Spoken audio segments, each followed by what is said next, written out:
Semua kenalkan, pasti juga semua pada tahu kalau memang kalian itu pendengar setia Radio Suara Maluku Cerdas. Ya, di saat ini Ibu Keti sudah siap untuk memberikan pembelajaran bagi sahabat cerdas semuanya di hari ini. Dan hari ini sahabat cerdas, Ibu Ketinya mau memberikan pembelajaran untuk kelas 7. Jadi bagi sahabat cerdas yang sudah dengar hasil kelulusan SD udah dengan hasil kelulusan mau pindah ke jenjang berikutnya SMP. Nah, ini bocoran pembelajaran kalian yang akan kalian terima di jenjang pertama di SMP. Jadi bagi sahabat cerdas semuanya, sebelum kita akan masuk sekolah, nah ini bocoran pembelajarannya. Jadi sudah ada kesiapan duluan bagi sahabat cerdas semuanya sebelum nanti berhadapan langsung dengan guru kalian di sekolah yang kalian akan masuk nanti ya. Jadi untuk saat ini kita akan belajar bersama Ibu Keti, pastinya untuk mata pelajaran bahasa Indonesia ya sahabat cerdas, dan untuk kelas 7. Dan sebelumnya Kak Ica juga mau ucapkan selamat buat siswa-siswi Ibu Keti yang sudah boleh lulus ya, dan juga hari ini sudah harus untuk ke pembagian raporan ya Ibu Keti.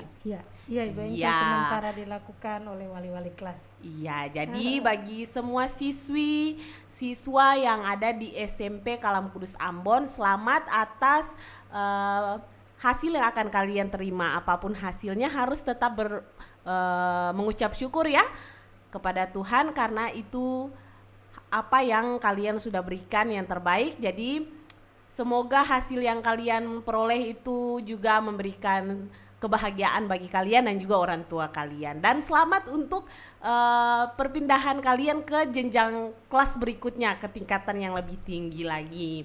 Jadi kelas 1 pindah ke kelas 2, kelas 2-nya pindah ke kelas 3. Oke sahabat cerdas, kalau gitu langsung saja ya, daripada Kak Eca-nya ngomong dari tadi, mendingan kita langsung saja belajar bersama Ibu Keti. Dan jangan lupa bagi sahabat cerdas semuanya untuk menyaksikan juga live streaming dari siaran pembelajaran yang dilakukan oleh Ibu Keti di saat ini di channel YouTube BTKI Maluku. Jangan lupa like juga ya videonya. Oke Ibu Keti, silakan waktunya Kak Eca berikan buat Ibu Keti. Terima kasih Kak Eca untuk waktu dan kesempatan. Ya, kalau Kak Eca sudah menyapa kalian, luar biasa semangat yang diberikan oleh Kak Eca. Ibu Keti juga ingin menyapa, halo sahabat cerdas, apa kabar semua yang ada di rumah atau di mana saja yang sementara mengikuti acara WL Perbelajar. Hari ini walaupun hujan di kota Ambon, sudah beberapa hari ini udaranya juga dingin, tapi tidak mengurangi kalian punya semangat untuk tetap mengikuti pelajaran bahasa Indonesia di hari ini dan tetap mengikuti protokol pandemi COVID-19 ya. Dan kemudian juga Ibu Keti mengucapkan selamat atas keberhasilan kalian semua yang telah mendapat hasil kenaikan kelas dalam bentuk raport yang diberikan oleh Ibu Bapak Guru ya, yang sementara dibagikan. Kalau SMP Kalam Kudus, juga SMP-SMP yang lain pasti semua sudah mendapat hasil ya. Wali-wali kelas ada yang ke rumah ya memberi, atau juga orang tua yang datang ke sekolah untuk mengambil. Sukses buat kalian semua ya. Semoga bisa lanjut lagi di jenjang yang lebih tinggi ya. Oke, hari ini sebelum kita mulai, mari kita berdoa menurut agama dan kepercayaan kita masing-masing. Kita berdoa.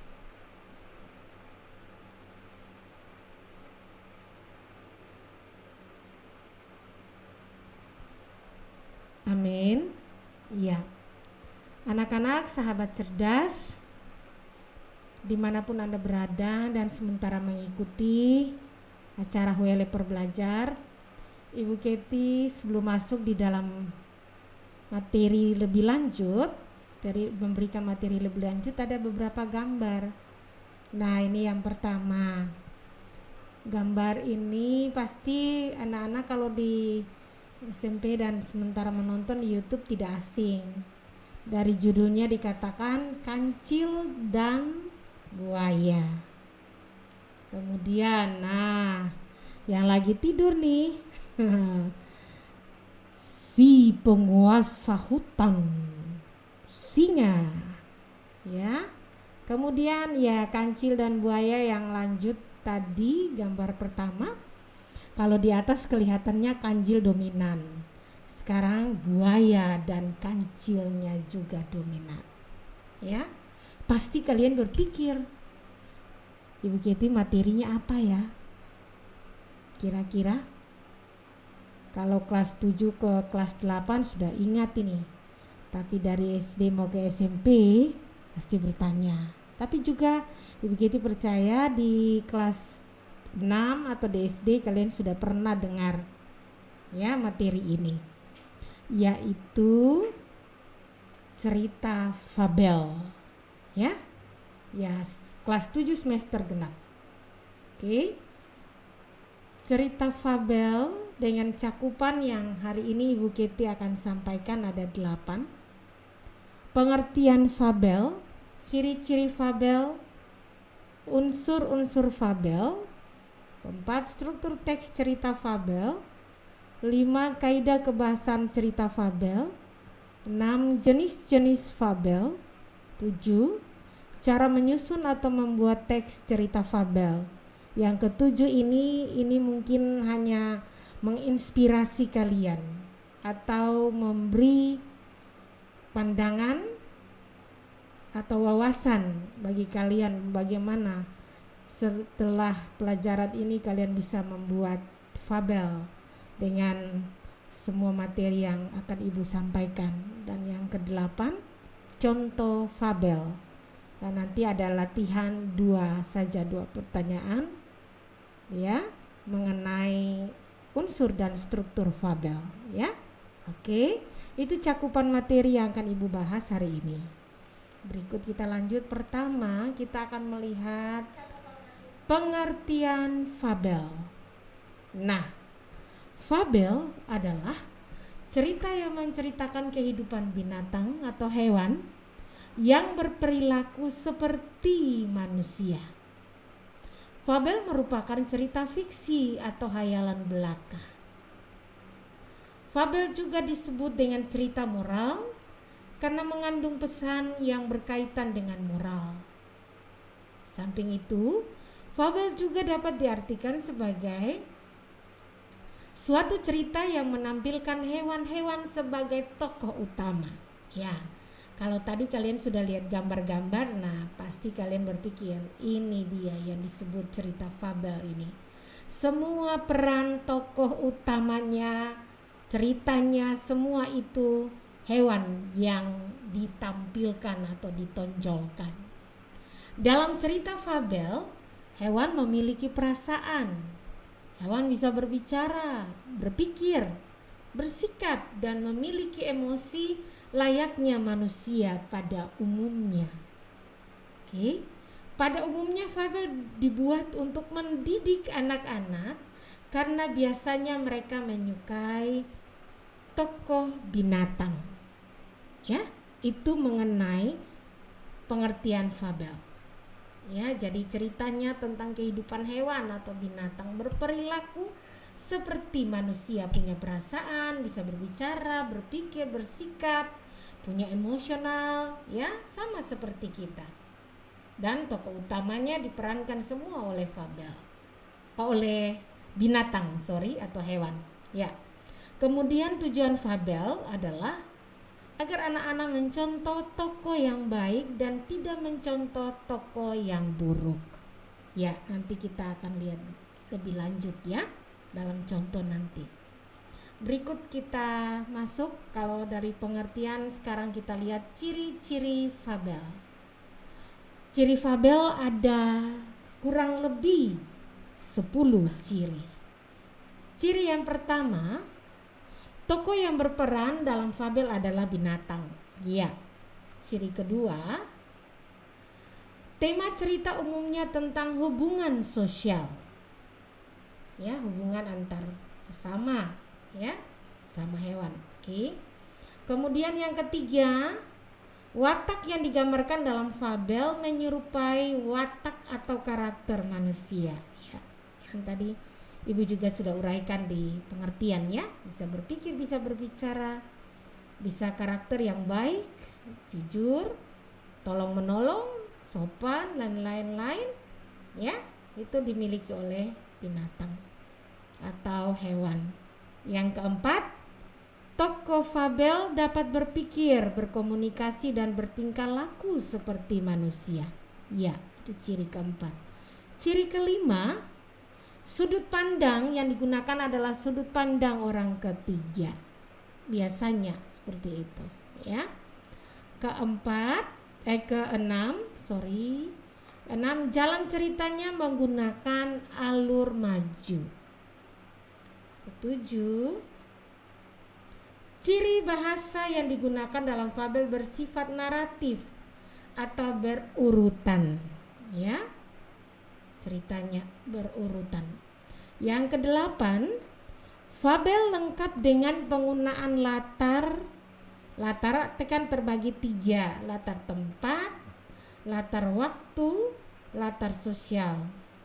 Kalau biasanya kita pelajari di karya sastra itu ada 3, latar waktu, latar tempat, latar suasana.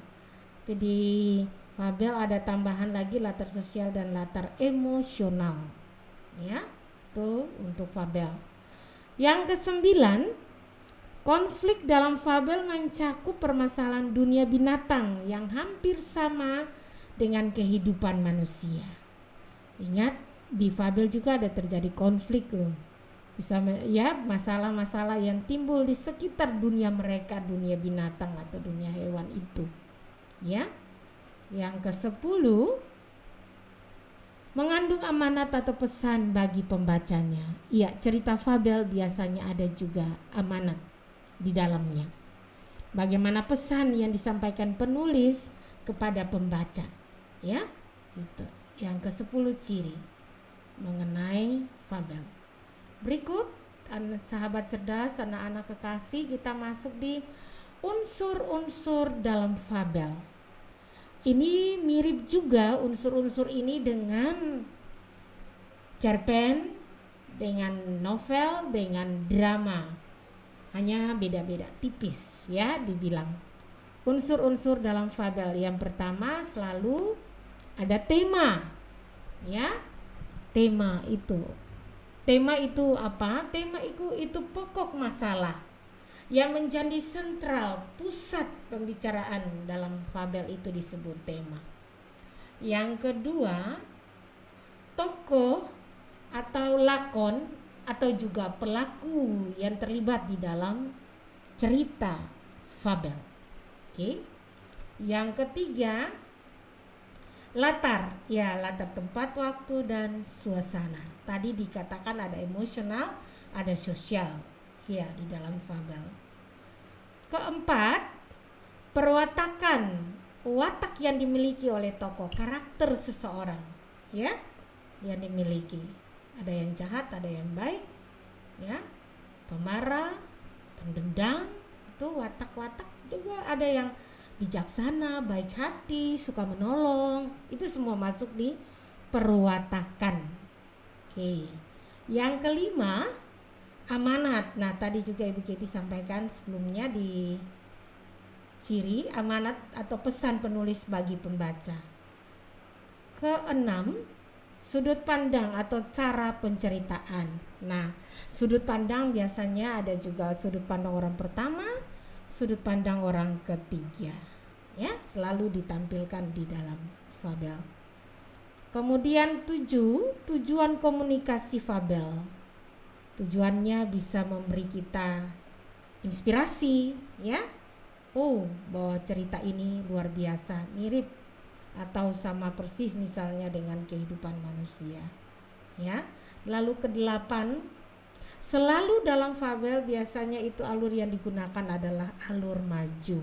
Cerita itu dari awal sampai akhir diceritakan, tidak bertele-tele, langsung begitu ya. Jadi namanya alur maju. Berikut kita lihat struktur teks cerita fabel. Nah, struktur teks cerita fabel ada 4 strukturnya. Yang pertama, orientasi. Ya, yang pertama orientasi, yang kedua komplikasi. Yang ketiga resolusi. Yang keempat koda. Komplikasi, resolusi, koda. Nah, mari kita lihat satu-satu mengenai penjelasan dari struktur teks cerita fabel. Mulai dari orientasi. Ya. Oke, kita lihat.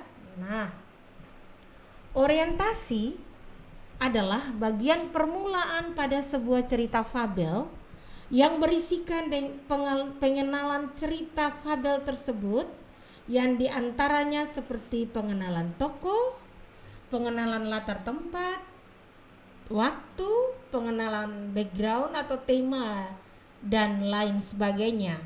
Biasanya itu ada di orientasi atau hal-hal umum mengenai suatu cerita fabel ditampilkan permulaannya. Oke. Pengenalan cerita, pengenalan tokoh, latar, backgroundnya, ya, itu biasanya ditampilkan atau dibahas di dalam struktur orientasi. Yang kedua, komplikasi. Struktur yang kedua yaitu komplikasi, ya. Kalau kalian berpikir komplikasi, pasti itu orang kalau di kesehatan itu penyakit sudah banyak. Ya, tidak mau berobat yang satu muncul, berobat yang lain, sakitnya di fabel sampai pada titik puncaknya atau klimaksnya suatu cerita itu. Ya, itu ada di komplikasi. Ruwetnya atau klima atau masalah-masalah yang rumit, ya, sampai kepada puncaknya, itu dibahas di komplikasi.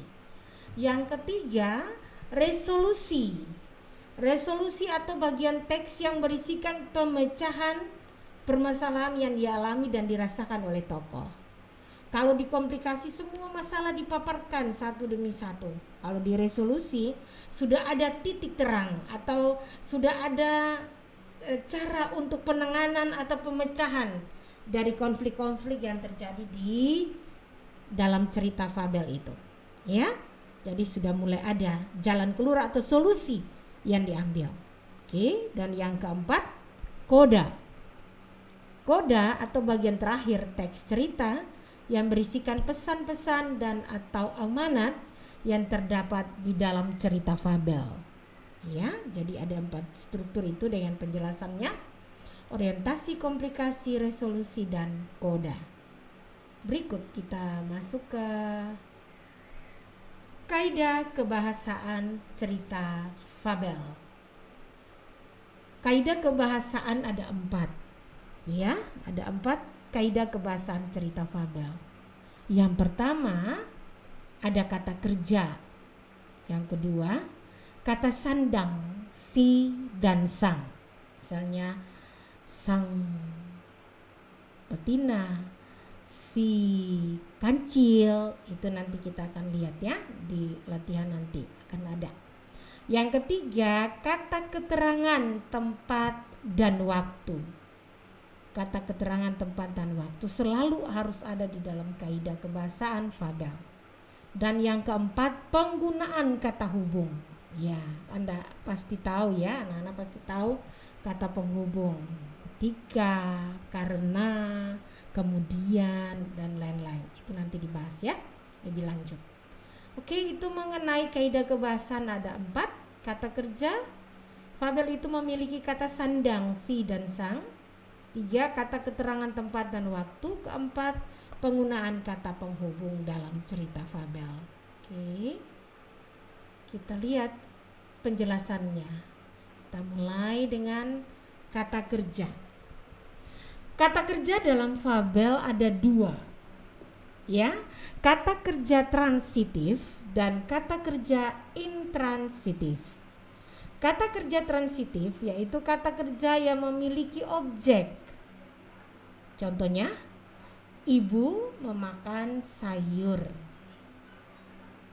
Ibu subjek, memakan predikat, sayur itu objek.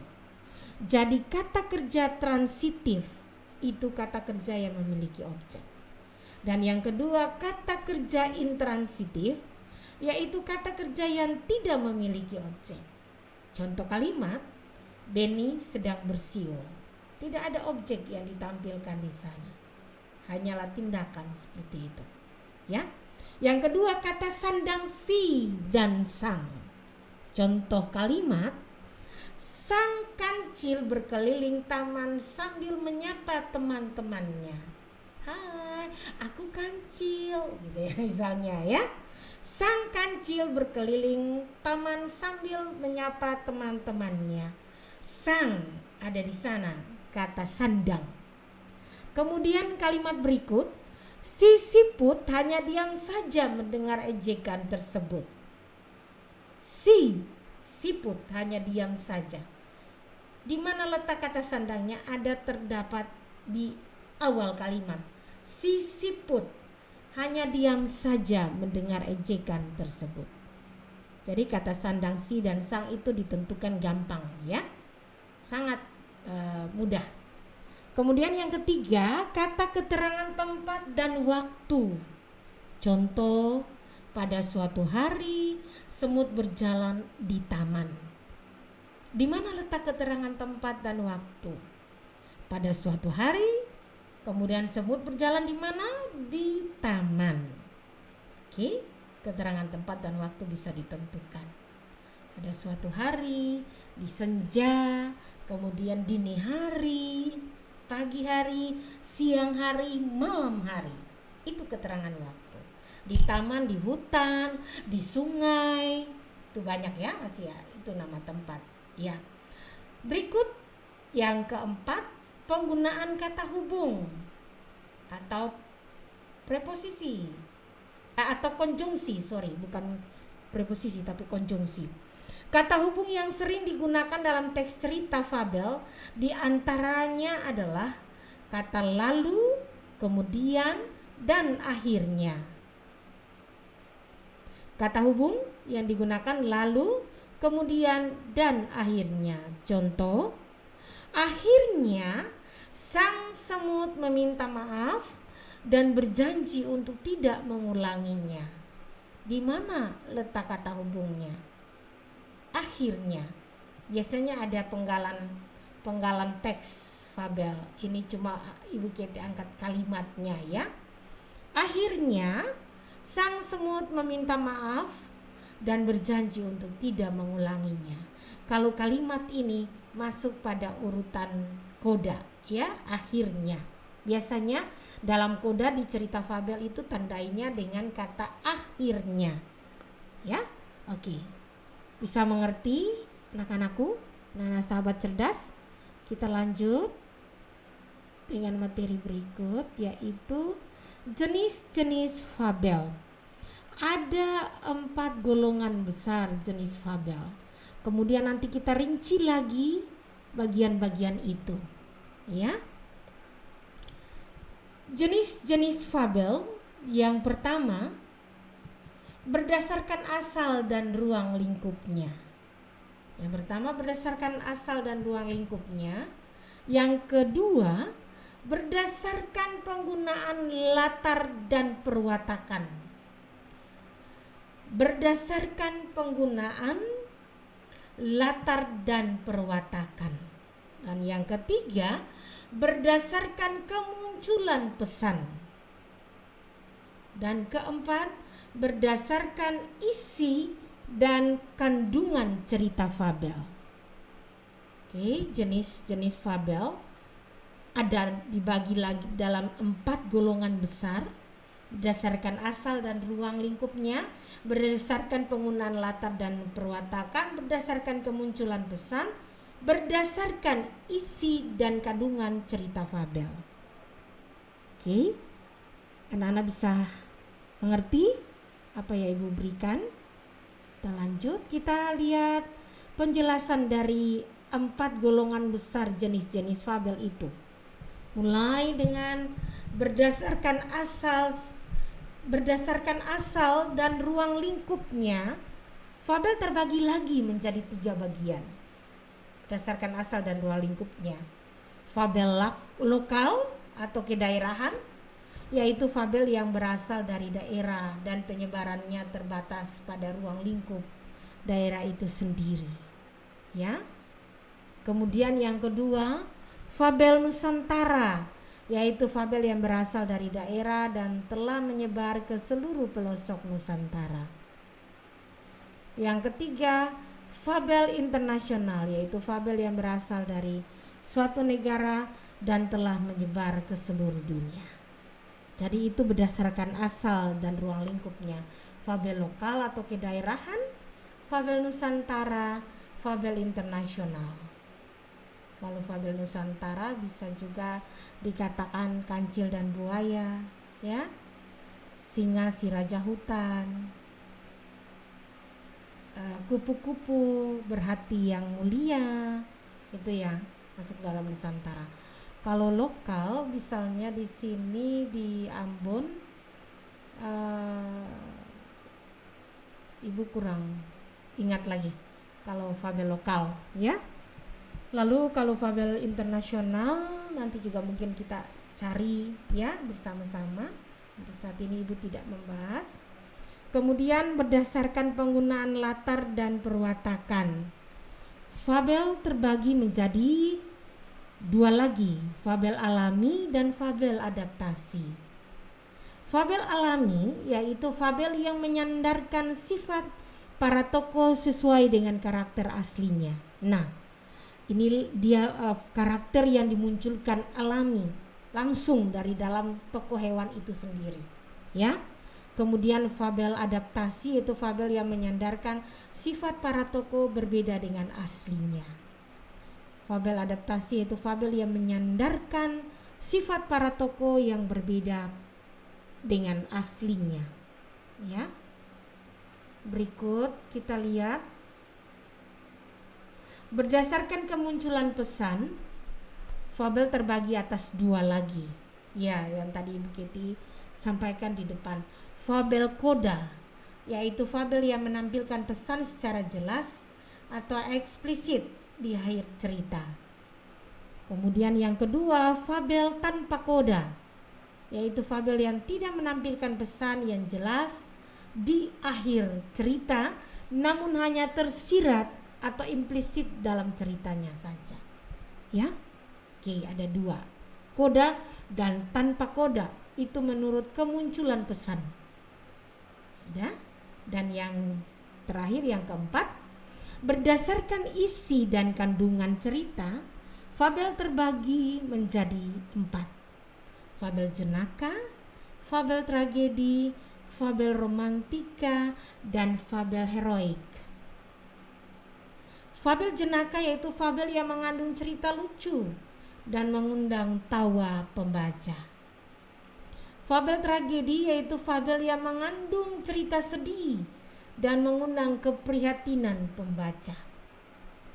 Kemudian fabel romantika yaitu fabel yang mengandung kisah romantis dan percintaan. Fabel heroik yaitu fabel yang mengandung cerita kepahlawanan dan perjuangan. Ya, itu heroik, mengandung kepahlawanan dan perjuangan. Oke, itu menurut isinya. Ya, jadi tadi menurut ruang lingkup, kemudian menurut latar, kemudian menurut yang ketiga menurut kemunculan pesan, dan menurut kandungan isinya. Ya, itu kita bisa lihat mengenai jenis-jenis fabel yang bisa kita pelajari. Oke, yang berikut anak-anakku, sahabat cerdas, ini hanya sekedar kalian, Ibu memberi informasi atau menambah wawasan bagi kalian. Kalau siapa yang rajin membaca, entah membaca komik atau membaca cerpen atau juga membaca fabel, kalau dia senang membaca, pasti dia akan senang menulis atau membuat fabel. Ya. Nah, cara menyusun atau membuat teks cerita fabel, dia punya langkah-langkah ada juga atau strukturnya ada juga. Yang pertama, amatilah perilaku binatang yang ada di sekitarmu. Kemudian tentukan hal yang menarik yang kamu amati sehingga menjadi tema tulisanmu. Tema yang disarankan berkaitan dengan kebaikan yang dapat diambil dari perilaku binatang, ya. Mungkin ada kucing, ada anjing, ya. Nama kucing si manis, kemudian nama anjing Doggy atau Scoopy, nah gitu kan, atau Snoopy, gitu ya. Masih kalian bisa angkat dari sana. Kemudian yang kedua, buatlah kerangka teks cerita fabel yang terdiri atas struktur teksnya dulu. Ya, suatu cerita biasanya selain kita amati atau menentukan tema atau topik, kita harus membuat kerangka. Kerangka dulu baru kita maju ke dalam penulisan. Ya. Di dalam kerangka untuk membuat cerita fabel, kita harus perhatikan yang pertama itu strukturnya. Ya, yang tadi Ibu Kety sudah bahas di atas. Mulai dari struktur orientasi, komplikasi, resolusi, dan koda. Kamu juga atau anak-anak juga harus ingat bagian termasuk orientasi yang mana, komplikasi yang mana, resolusi yang mana, dan koda yang mana. Ya, itu 4 hal penting yang harus kalian lihat di dalam pembuatan kerangka strukturnya, ya. Kemudian buatlah ide pokok atau gagasan yang ingin kamu tulis di dalam keempat bagian teks tersebut. Mungkin kalian memulainya agak susah, tapi kalau kalian rajin membaca, ide itu akan muncul dan kalian mulai tulis dulu. Ide-ide itu ditulis dulu, kemudian baru nanti kita cocokkan, ya. Oh, ini masuk di orientasi, oh ini masuk di komplikasi, oh ini masuk di resolusi, dan oh ini akhir dari ceritanya di koda. Gitu ya. Dan yang keempat, hubungkan antara ide pokok pada setiap bagian itu dengan menggunakan kata sambung atau kata penghubung yang sudah kamu pelajari. Jika perlu, kamu mampu membuat dan menambahkan kalimat lain sehingga teksmu menjadi lebih menarik dan mudah dipahami. Ya. Ini sedikit kisah ya, Ibu Kety awalnya juga susah untuk menulis cerita. Tapi ketika membina banyak anak-anak dalam mengikuti lomba, semangat itu muncul dan mulai bisa menulis ya. Cerpen bisa, ya, puisi bisa, ya sekarang fabel. Oke. Nah, dari kita punya kemauan, kalian harus ada kemauan lagi untuk menulis, maka harus banyak membaca, karena ketika kita membaca wawasan kita akan bertambah luas dan kosakata yang kita gunakan juga pasti akan tambah banyak, ya. Dimulai dari hal yang mungkin sederhana, ya. Oke. Berikut kita lihat selain keempat, sekarang masuk ke kelima. Ketika menyusun teks berdasarkan hasil pengamatanmu itu, kamu harus menerapkan unsur kebahasaan seperti ejaan, pilihan kata, tanda baca, dan kalimat. Tadi Ibu Kety baru saja jelaskan bahwa ketika kita banyak membaca, kita punya kosakata kebahasaan itu bertambah dan bisa kita tuangkan dalam tulisan, ya. Ejaan, pilihan kata atau diksi, tanda baca, dan kalimat, ya. Oke. Keenam, kamu berhasil menyusun teks cerita fabel. Baca dan cermati lagi teks hasil karyamu itu. Lengkapi kekurangan dan kesalahan yang terjadi. Ya, biasanya juga ini Ibu punya pengalaman ya, mau menulis sesuatu awalnya itu susah sekali. Tapi ketika ide itu ada dan langsung dituangkan, kita masukkan dulu. Kalau kita kerja di laptop atau notebook atau juga di HP, masukkan ide-ide itu dulu. Nanti sesudah dibuat, diruntun, kita mulai koreksi. Ini kalimat ini atau paragraf ini kurang enak ya. Tambahnya di mana? Lengkapi. Kemudian ini kata ini kurang pas, hapus, delete aja. Nah, itu dari hal-hal kecil kita bisa lihat seperti itu. Nanti baru kita susun, oh ini bagian ini kita masukkan di orientasi, bagian ini, oh ini komplikasi, ini ada kejadian-kejadian yang terjadi. Oh ini bisa masuk di resolusi, sudah ada penurunan pemecahan masalah. Oh ini sudah masuk di koda, seperti itu ya. Jadi mulailah kita melatih untuk menulis anak-anakku. Yang dari anak-anak kelas 7 yang baru berpindah ke kelas 8, pasti ketika kalian sudah mendapat materi fabel, ada keinginan untuk menulis. Ibu yakin itu ya. Jika sudah dianggap sempurna, publikasikanlah teks yang telah kamu susun tersebut di majalah atau majalah dinding sekolah, atau kamu dapat mengirimnya ke media massa di daerahmu. Sebelum dipublikasikan, perbaiki hasil teks yang disusun sesuai dengan masukan teman dan gurumu. Ya, kalau misalnya dalam penulisan kalian butuh teman untuk, menurut kamu tulisan saya ini sudah bagus atau belum ya? Tambahnya di mana, kurangnya di mana. Kemudian kalian menggunakan kesempatan untuk bertemu dengan ibu gurumu, guru bahasamu, ya. Bisa menjadikan ibu guru sebagai mentor atau pembimbing dalam penulisan karyamu, ya. Jangan malu-malu. Misalnya kalau kalian punya talenta untuk menulis fabel, gunakan talenta itu supaya dari kecil kalian terbiasa untuk menulis, ya, sesuatu yang bermanfaat begitu, ya. Nah, kalau kita rajin membaca, kita pasti rajin, kita juga ada kemauan untuk menulis. Ibu yakin itu ya. Jadi setelah menulis harus minta pendapat teman atau juga ibu guru, ya. Oke. Atau juga mama dan papa di rumah bisa, "Ma, ini menurut mama bagus tidak?" gitu ya. "Pak, tolong dong tambahkan kalimat ini yang pas di mana. Papa rubah dong kalau salah," gitu ya. Bisa, masih bisa. Butuh orang lain untuk menilai kalian punya karya-karya itu, ya. Itu mengenai cara menulis cerita fabel. Iya, kita masuk lagi ke contoh fabel. Nah, contoh fabel di sini tadi kalau kalian dengar tadi ibu juga ucap kupu-kupu berhati mulia. Nah, ini Ibu Keti tampilkan ya, kupu-kupu berhati mulia ini. Sebentar ya, Ibu kembali. Ya, kupu-kupu berhati mulia. Ibu Keti mulai dengan membaca orientasinya. Tadi kalian pasti simak pembicaraan ibu. Orientasi itu pengenalan tokoh, latar, tempat, backgroundnya. Nah, kita lihat ya.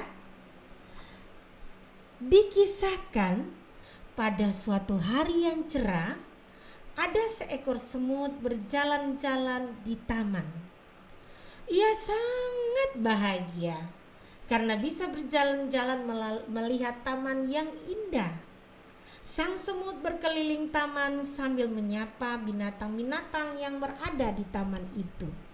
Ya, ini orientasinya. Dikisahkan pada suatu hari, ya. Seekor semut berjalan-jalan di mana? Di taman. Ia sangat bahagia. Kemudian ia bisa melihat taman yang indah. Sang semut berkeliling taman sambil menyapa binatang-binatang yang berada di taman itu. Itu mengenai orientasi. Kemudian komplikasi. Semut melihat atau ia melihat sebuah kepompong di atas pohon. Sang semut mengejek bentuk kepompong yang jelek yang tidak bisa pergi kemana-mana. "Hei kepompong, alangkah jelek nasibmu. Kamu hanya bisa menggantungkan di ranting itu. Ayo jalan-jalan, lihat dunia yang luas ini. Bagaimana nasibmu jika ranting itu patah?" kata si semut kepada si kepompong. Sang semut selalu membanggakan dirinya yang bisa pergi ke tempat ia suka.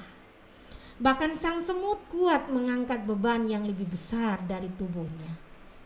Sang semut merasa bahwa dirinya ialah binatang yang paling hebat. Si kepompong hanya diam saja. Dia mendengar ejekan tersebut. Pada suatu pagi, sang semut kembali berjalan ke taman itu. Karena hujan di mana-mana, terdapat genangan lumpur. Selanjut.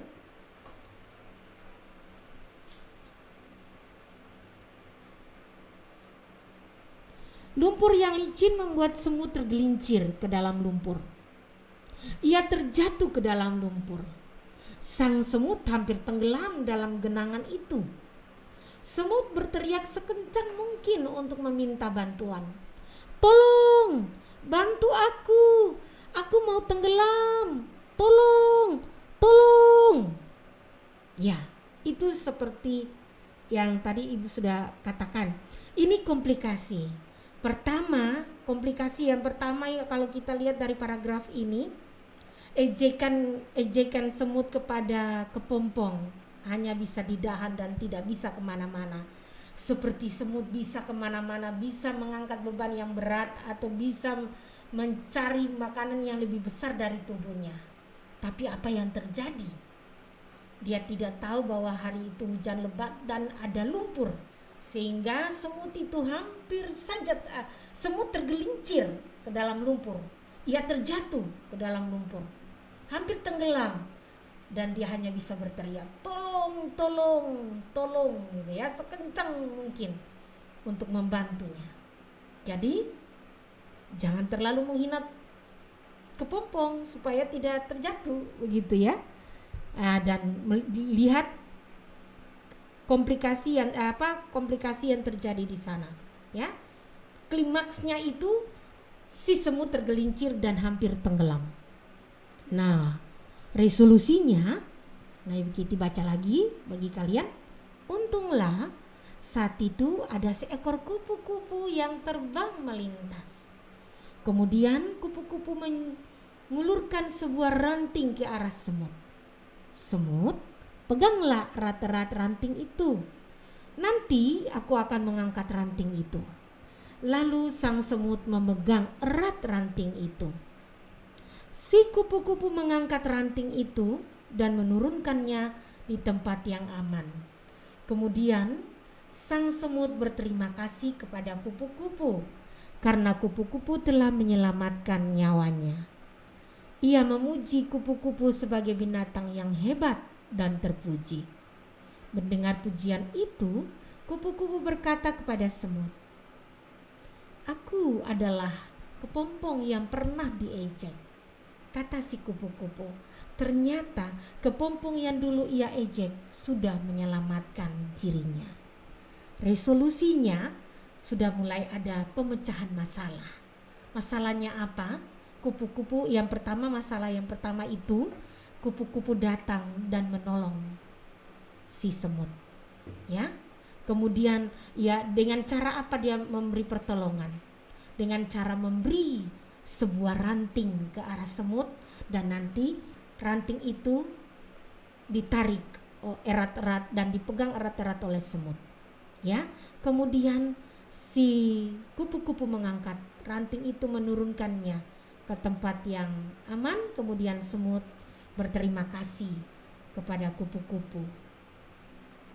Padahal kupu-kupu itu dulunya, waktu kupu-kupu masih menjadi kepompong, semut mengejek dan menjelek-jelekan kepompong. Ternyata ketika kepompong berubah menjadi kupu-kupu, kupu-kupu itulah menolong si semut. Sudah ada pemecahan di sana. Terjadi pertolongan oleh kupu-kupu yang berhati mulia itu, dan semut bisa melewati masa sulitnya. Kodanya, yang terakhir atau kodanya, akhirnya sang semut berjanji kepada kupu-kupu bahwa dia tidak akan menghina semua makhluk ciptaan Tuhan yang ada di taman itu. Luar biasa kan cerita ini? Mau mengajak kepada kita juga. Jangan kita suka mengejek teman atau melihat kejelekan teman kita lalu menganggap remeh atau menertawakan. Kita tidak tahu dengan kehidupan kita ke depan apa yang akan terjadi dengan kita. Ya. Nah, waktu kita mengejek teman atau saudara atau sahabat kita, ia tidak membalas. Tapi kalau kita ada di dalam masalah, pasti ketika kita menyadari itu salah, kita juga harus meminta maaf dan berjanji untuk tidak mengulanginya lagi. Ya, itu akhir dari cerita atau koda dari teks cerita fabel kupu-kupu yang berhati mulia. Adakah kaidah kebahasan di sana? Ada kata sandang si dan sang kupu-kupu, si kupu-kupu, bisa ya, si semut, ya, si kepompong. Nah, ada kata sandang di sana. Kemudian ada kata yang menjadi kata penghubung, ya, ada kata kemudian di sana. Untunglah saat itu ada seekor kupu-kupu yang terbang melintas. Kemudian kupu-kupu menyalurkan sebuah ranting ke arah semut. Ya, itu di sana. Ada di sana ya. Di mana mereka bisa menemukan atau latar tempatnya? Ya, pastilah di tanah karena semut merayap. Ada juga di atas pohon, tapi kepompong dia menempel di ranting pohon. Dan kupu-kupu dia bisa terbang, ya, untuk menolong si semut, ya. Oke. Berikut kita lihat. Nah, kalau tadi kalian sudah mendengar atau mengikuti kisah kupu-kupu berhati mulia, ada tugas. Biasanya ibu selalu ada beri latihan 2 saja kali ini. Tentukan unsur-unsur fabel, dan yang kedua tentukan struktur teks dari fabel. Kalau tadi kupu-kupu yang berhati mulia, ada satu teks berikut yang ibu akan sampaikan ke kalian, ibu baca, kemudian kita mencari bersama-sama. Dan teks ini ketika ibu mencari sumbernya di internet, wow, luar biasa. Ibu temukan satu cerita teks fabel yang terkini, yang saat ini kita alami, yang saat ini juga kita sementara merasakan bagaimana kita bisa tidak kemana-mana, tidak bisa bersekolah dan lain-lain. Ada satu judul yang dekat dengan kita saat ini, yaitu cerita fabel tentang Corona COVID-19. Ibu terharu juga tadi waktu ibu mencari di internet, wah ternyata sudah ada ya cerita fabel. Jadi apa yang terjadi? Nah, mari kita ikuti sama-sama ya.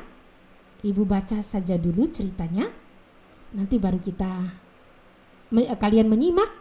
Bagi yang mendengar di radio, kalau di YouTube kalian bisa langsung melihat ya. Ada gambar pengantar dari cerita fabel ini.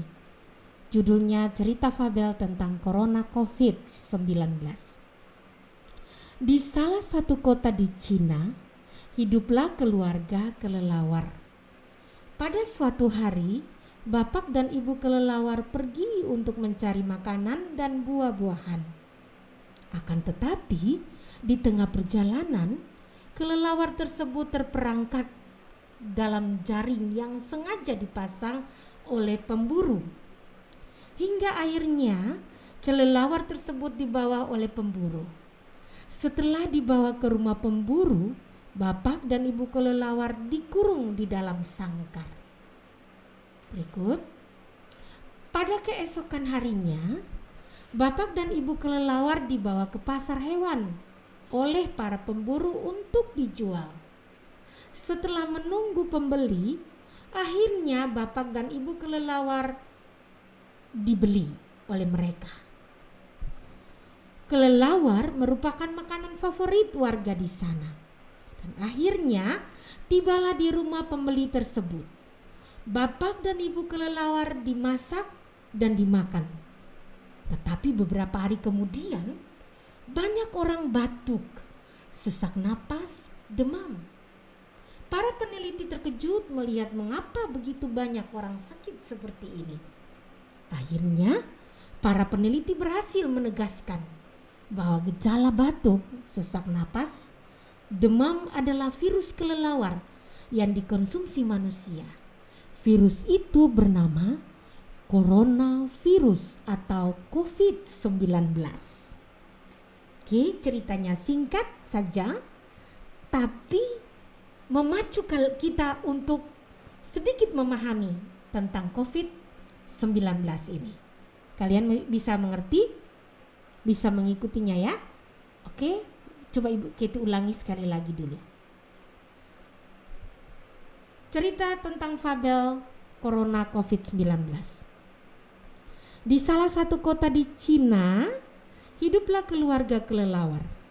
Pada suatu hari, bapak dan ibu kelelawar pergi untuk mencari makanan dan buah-buahan. Akan tetapi di tengah perjalanan, kelelawar tersebut terperangkap dalam jaring yang sengaja dipasang oleh pemburu. Hingga akhirnya kelelawar tersebut dibawa oleh pemburu. Setelah dibawa ke rumah pemburu, bapak dan ibu kelelawar dikurung di dalam sangkar. Pada keesokan harinya, bapak dan ibu kelelawar dibawa ke pasar hewan oleh para pemburu untuk dijual. Setelah menunggu pembeli, akhirnya bapak dan ibu kelelawar dibeli. Kelelawar merupakan makanan favorit warga di sana. Dan akhirnya tibalah di rumah pembeli tersebut. Bapak dan ibu kelelawar dimasak dan dimakan.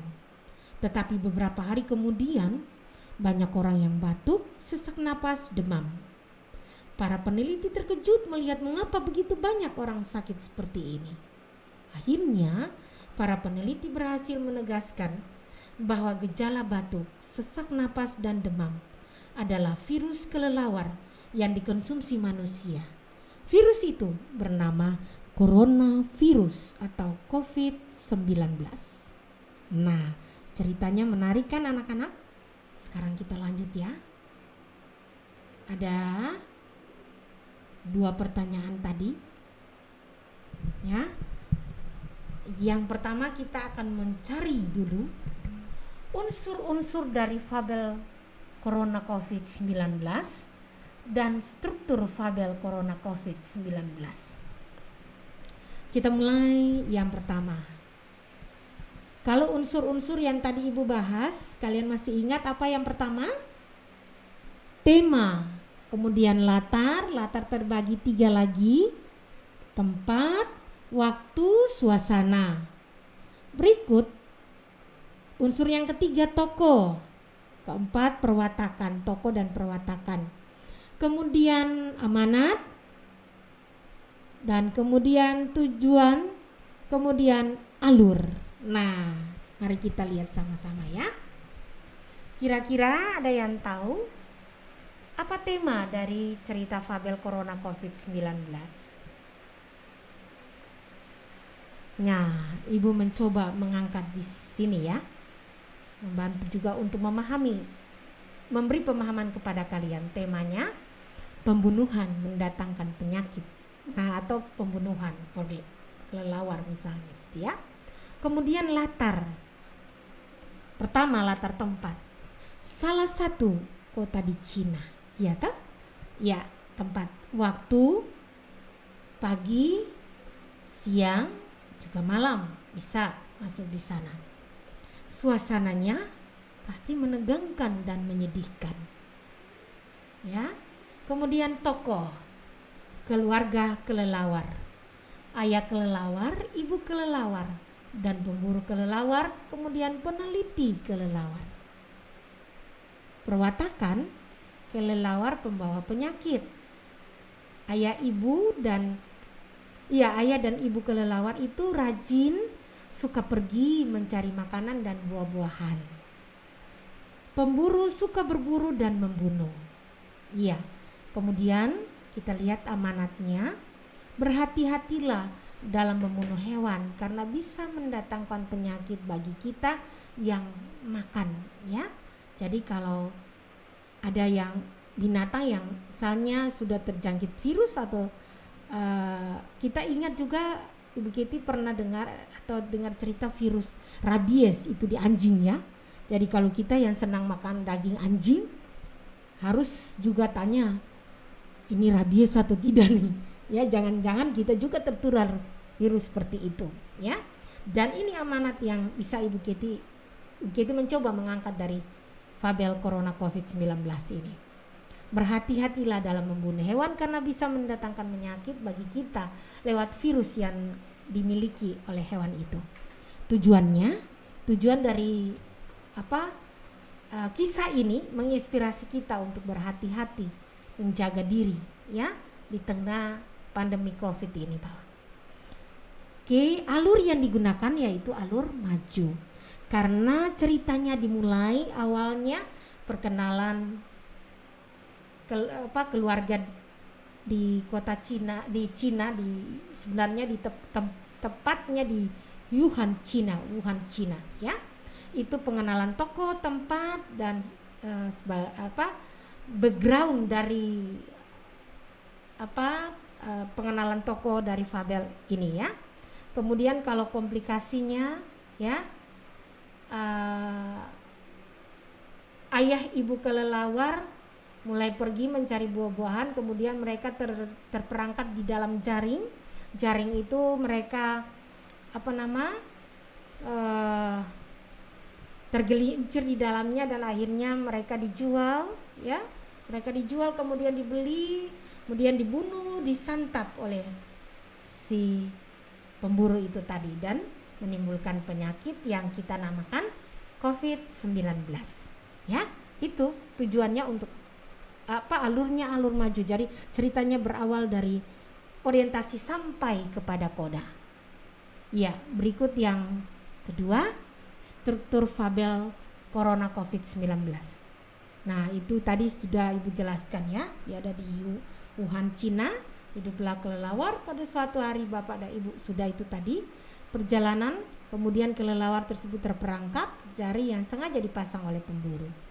Lalu komplikasi setelah dibawa ke rumah, pemburu Bapak dan Ibu kelelawar dikurung di dalam sangkar. Pada keesokan harinya Bapak dan Ibu kelelawar dibawa ke pasar, dijual, lalu dibeli oleh pembeli.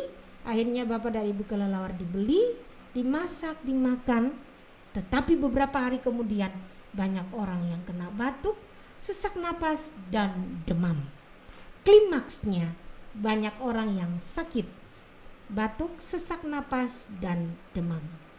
Nah, resolusinya para peneliti terkejut melihat mengapa begitu banyak orang sakit seperti ini. Timbul pertanyaan lagi, ya. Pasti mereka akan mencari solusi yang tepat. Oh, ternyata virusnya berasal dari virus kelelawar, ya. Dan keempat, koda. Akhirnya para peneliti berhasil menegaskan bahwa gejala batuk, sesak napas, demam adalah virus kelelawar yang dikonsumsi manusia. Virus itu bernama coronavirus atau COVID-19. Seru kan anak-anak, sahabat cerdas? Pas dengan kondisi kita saat ini, ya. Virus COVID-19. Oke. Demikian yang dapat Ibu sampaikan. Semoga bermanfaat bagi kalian dalam meraih cita dan harapan. Ya, terima kasih dan semoga kalian tetap semangat untuk belajar, mulai dari hal-hal kecil seperti melihat di sekeliling kita ada binatang-binatang yang bagi kalian mungkin menggemaskan. Nah, ini bisa kalian tulis, ya.